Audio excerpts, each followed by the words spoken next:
Hello everyone, thanks for tuning in. My name is George and today we are going to go over the basic initial setup of a UE150-160 Panasonic PTZ camera.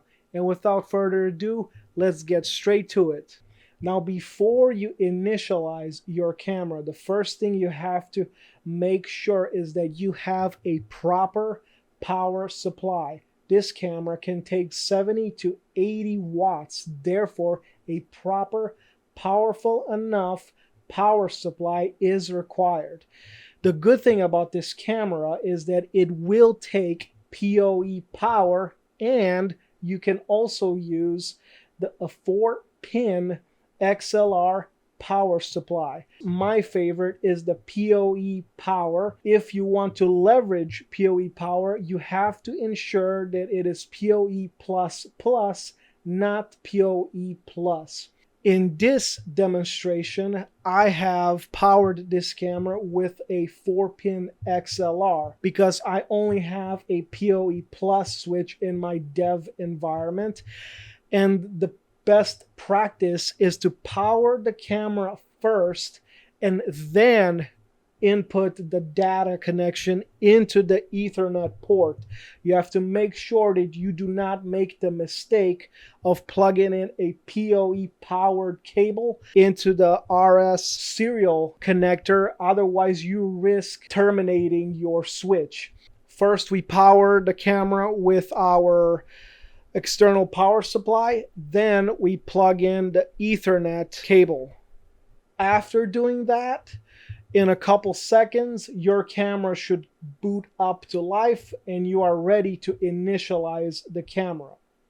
Now at our computer, using the free Panasonic Easy IP tool created for managing these Panasonic cameras, we are going to initialize/register the admin credentials for this camera. Before we do that, please ensure your PC network adapter lives on the same subnet that your camera lives on. There are two methods of registering the camera out of the box. You can use the camera GUI, which does not require the easy setup tool, but in our case, we are going to leverage the application to make our lives easier.